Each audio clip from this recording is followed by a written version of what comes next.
the growth in your writing and your voice as an author happens in those ugly moments. And whether you're an early morning writer or late at night, those are the moments where you continue in the hard times to show up for yourself on the page. And once you can grasp that, then publication just kind of feels like the icing on the cake.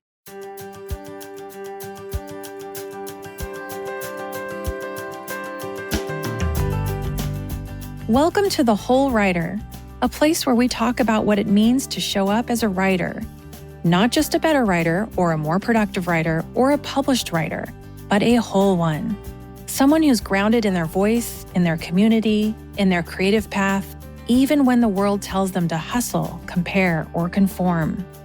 I'm Nicole Meyer, a multi-published author and book coach who believes that nurturing the person behind the page is just as important as refining the words on it. Each week, we'll explore the terrain of writing life with honesty, warmth, and practical wisdom, creating space for you to write from a place of wholeness rather than depletion. Whether you're drafting your first manuscript or publishing your fifth book, you'll find conversation and companionship for the journey here. So, settle in, bring your questions and your curiosity, and let's discover what it means to write and live with authenticity and purpose. Welcome on in, listeners. I am so happy to have you joining me in this conversation today with Jill Beissel. We know each other personally, and I've been following her career, and I'm so excited to talk about all things debut novelist today. But before I welcome Jill in, let me just tell you a little bit about her. After a career in local news television marketing, where she earned Emmy and Addy Awards, and more than a decade in corporate retail advertising, Jill Beissel turned her focus to fiction. Her work explores the complexities of female relationships and the cost of wanting deeply and living honestly, set against atmospheric backdrops and infused with emotional suspense. She lives in Phoenix with her husband, 2 children, and a very old dog who insists on curling up at her feet when she writes. Glitter and Gold is her debut novel. Welcome, Jill. Thank you, Nicole, for having me. So excited. Yeah, I'm so happy to have you here. This is so fun for me because you and I have not connected since a writers' conference. Was that in 2023? Yes, 2023 in Chicago. Yeah. Oh my gosh. And you were working on the book that is now about to be pubbed. Is that correct? Yeah, that was the conference that I had pitched it. And I think we had first met the year before at the Albuquerque WFWA conference. Yes. I remember you were so kind. I was this writer who didn't know very many people there. And I think the few women that I had met the day before, I couldn't find them. And you just came up to me and you were so warm and it just made me feel so welcome. So I really appreciate that. Oh, that's so nice. I just love connecting with writers in real life because that's how our community expands, right? I mean, you met new people that trip. I met people, including you. And then I genuinely get excited to see everyone's books come to market because I think, oh, I was with them when they were working on it. Exactly. I know. I think with that conference in 2022, I was maybe only 12,000 words into my first draft. So it's come full circle. It's pretty cool. Well, this will be great because I really want to talk about what it's like to be a debut novelist. I want to explore some ways that you sort of navigated nonlinear paths to publishing and ask about your book coming up because there are so many listeners who really are where you were maybe 6 months ago, a year ago. So I'm going to dive into my first question because I do know a little bit about your journey. You had around 100 rejections on your previous novel manuscript. So my question to you, because so many of us have been through that process of getting rejections, is how did you either find the resilience or the inspiration to start writing Glitter and Gold? Yeah, when you hear that number, gosh, 100, it's like, wow, I'm proud of that resilience. And I'd say on a surface level, my work that I did in my day job definitely sort of helped with that. I'd have either news anchors or reporters say, no, rewrite that. That's not great. Turn it around in 10 minutes. Or having in the corporate world, a dozen stakeholders and you've met the objective of the project, but they're like, I don't like the way you said this or that. So that definitely made my skin thicker.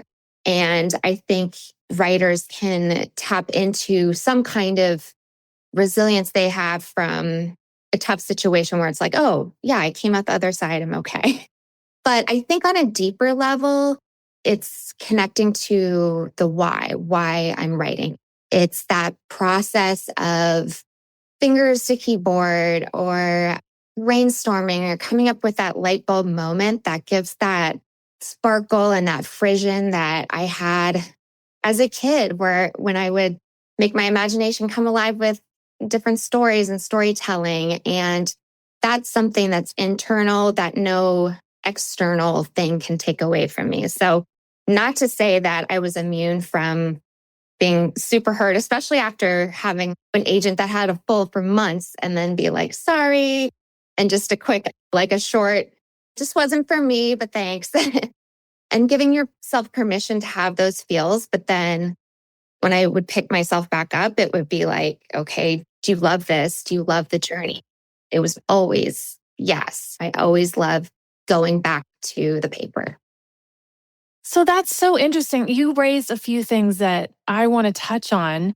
You talk about you learned how to work in your previous job with editors and an audience. And I so champion that when writers can do the same thing, because really getting that real life experience of learning to get feedback, take it graciously, learn how to evolve, learn to hone your craft, like that's all really important. But you also talked about your why. So I'm actually curious if, first of all, I don't know if anyone's ever asked you this, but was your why different for the first manuscript than it is for the second? Great question. I would say a little bit. I think that first manuscript, it started like with so many writers during COVID. Yeah. And you just kind of want that escape. And I had always been one who loved writing. And so initially it just started as, okay, it's something to do. It's something to take my mind off of everything happening around me. This little slice of imagination that I can control. But in continuing forward with it, it's more about that little warmth and sparkle and enjoyment that I get out of it that I remember as a kid. Yeah, which I love. I always talk about the energy you put into the work really comes through for the reader, whether your reader is an agent, a publisher, editor. And when we write something because we think we should be doing it or we have to be doing it, the joy goes out the window. And you're bringing that idea of it was joyful for you. And you had sort of that warm, fun feeling of writing again. So I love that you put that energy into the work. Yeah. Okay, so I know that you signed with Rising Action as a publisher. So I'm curious about the journey to get there. They are a small press. They're a very well-known small press. They have great books that come out. Tell us about that journey from, okay, I've finished the manuscript for Glitter and Gold. I'm sure you decided to get some early readers and some feedback. What happened between then and signing a contract with the press? I had the goal in mind of there was that WFWA conference in Chicago in 2023. And so I'm used to deadlines, but it was like a nice chunk of time. Like, okay, I'm going to get my manuscript ready. And I have a wonderful critique group that we meet pretty much every other week. And so I had some of their feedback, and I had worked with a developmental editor who also gave some feedback on a pitch.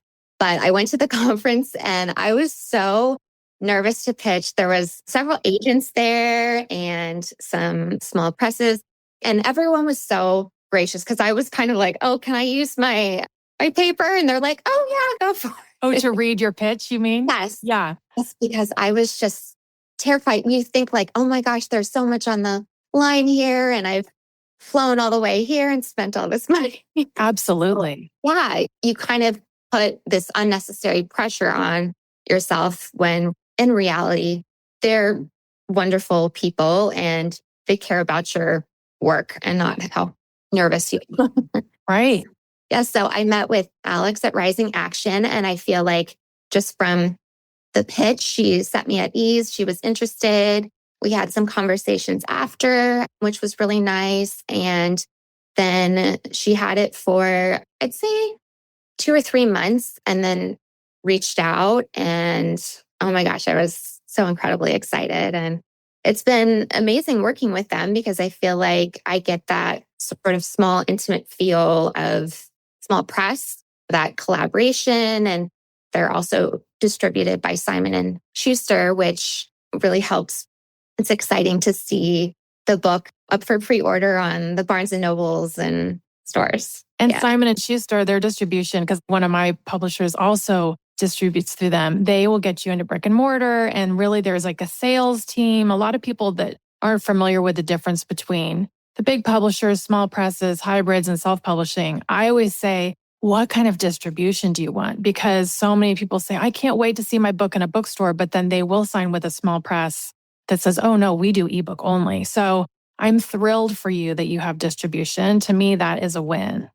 Yes, absolutely. Yeah, I'm super excited about that. And it's fun to see it getting ready to go into brick and mortar, going on different websites where I was like, oh, pinch me. And you can also, one of the things that I love doing is you can build a relationship with local independent bookstores and they will be thrilled to know that they can get your book easily. That's always really exciting. Yes, absolutely. Okay, we've talked a lot about your manuscript and your why and then your publisher, but what we didn't tell the listeners about is, can you give us a very small premise about what it's about and what genre that your book is in?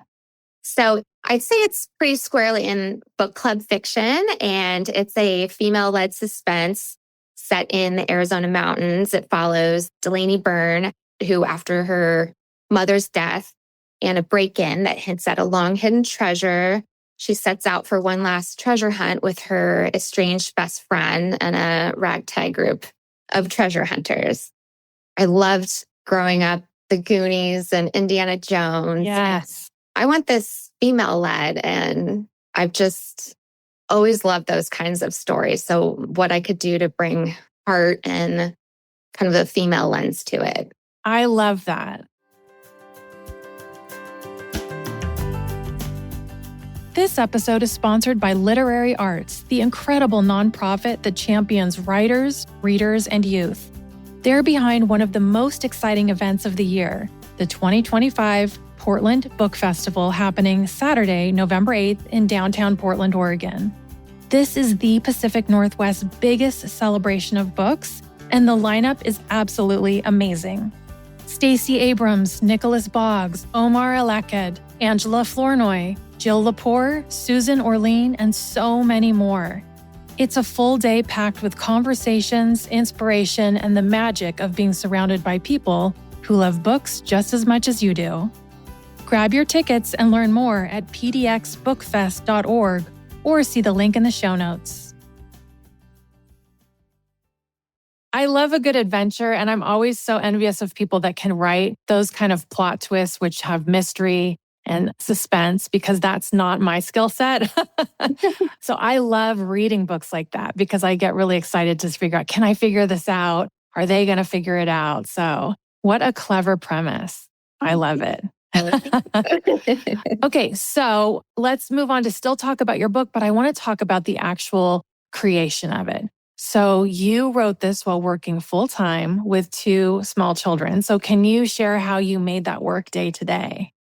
Yes. So, gosh, because it was such a dream of mine and I had that sort of fire and spark to do it, it was, okay, how do I make this happen? And as a recovering, I would say, perfectionist, I was like, I can't make this happen every day. And that's okay because I've got such a big plate. So I would find slivers of nighttime where after the kids go to bed, might be from 8 to 10, and I'm falling asleep at my computer.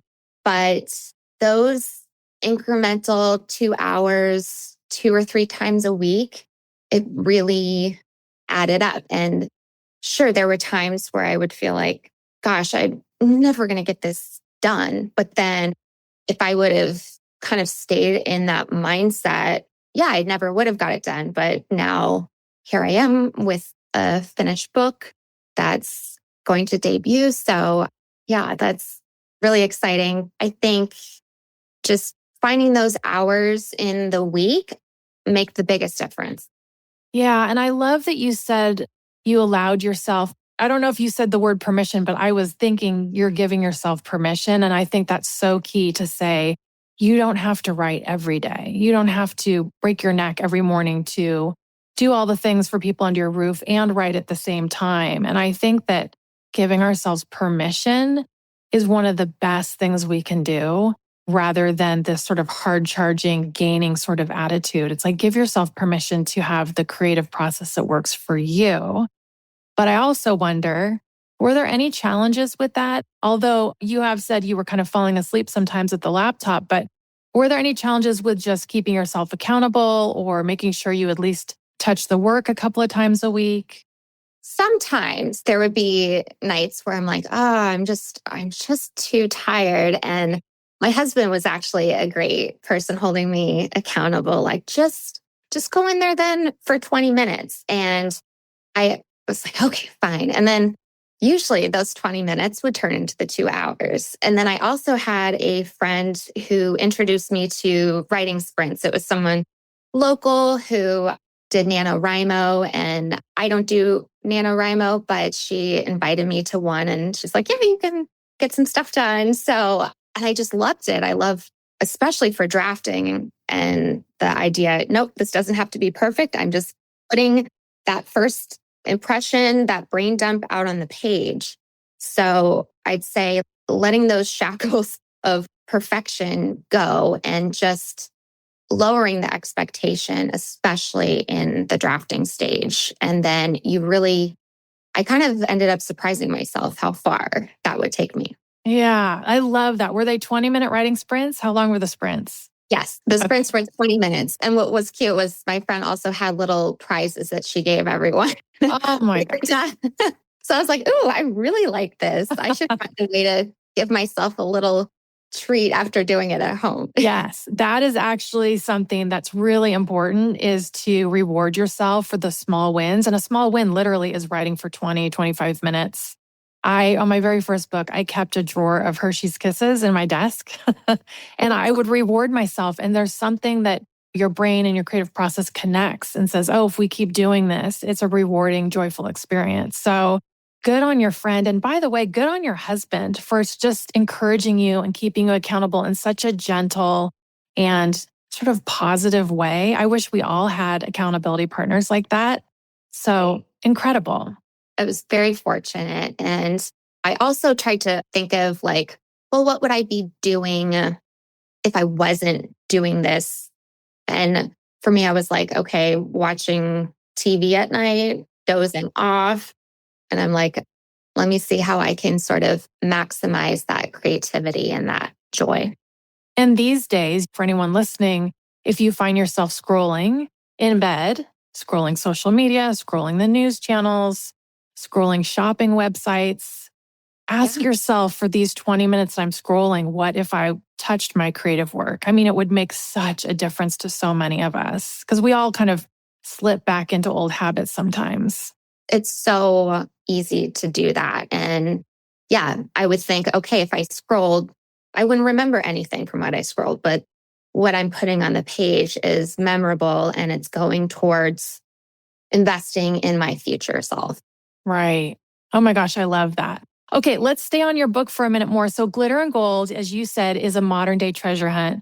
And it's also, I've heard, has emotional depth to it, which I love. I love a good character driven novel. So can you talk a little bit about how you balance adventure with character development? Because that's really interesting to me.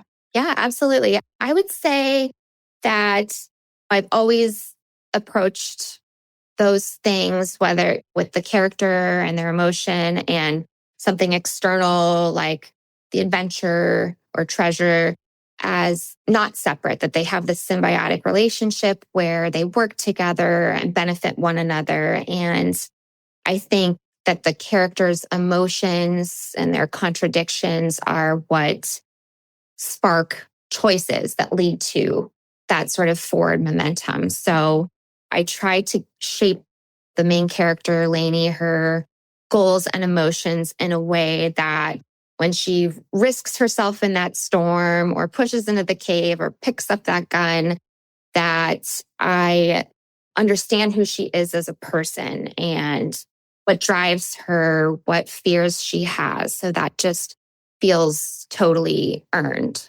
I love that. I'm curious, does one of those aspects or elements come more naturally to you? Are you more inclined to go down the rabbit hole of character development, or are you more inclined to go down the rabbit hole of suspense and adventure? Or is it kind of equal? Good question. I think both, but I guess if I had to choose, it would be character development. And I also really love and have, as a kid, when I wrote, it was like I'd have to pull back on setting as a character. I just love atmospheric setting. And so I think that really plays into all of that as a whole. Yeah, balancing all together. The atmospheric setting totally can be a character, and I am excited to see how it is in your book because it sounds like that's something you really lean into, and that definitely intrigues me as the reader. Yeah. Okay, in addition to leaning into your strengths, writing this manuscript, do you have any resources, books, courses, podcasts, anything that you kind of love to help inspire you as you went? Oh my gosh. There's so many. I think I'm just one of those who loves to just absorb everything. I love to collect information. I love to collect vibes, whether it's, Yeah. I think, from, like I said, Goonies and Indiana Jones to like even Outer Banks, or I love a great playlist. And I know some are like, how can you listen to the lyrics and the words and then do the writing? And there's something that for me, like it's such a brain primer and it kind of sets me into that world. So I really love that. So that inspires me. I think there's so many podcasts I'm going to put you on the spot. aside from this one, I think there's the Shit About Writing that has been so helpful. And that's how I found my critique group. Okay. So I would love for you, because so many of my listeners are in that messy middle or even areas of self-doubt or wondering where in the world do I go from here because I have received a rejection. What would you tell writers who are in that long, slow path to publication right now? The thing that helped and comforted me the most was that Anne Lamott, her bird by bird analogy. It's always been so helpful for me in this writing journey to think of taking such a big endeavor and kind of breaking it up into more manageable chunks. Like it would be great to get 200 words written or something. Just setting those really tiny goals, because I think it's important so you don't set yourself up for disappointment or failure. Publishing can feel like this big looming finish line up at the top of a mountain.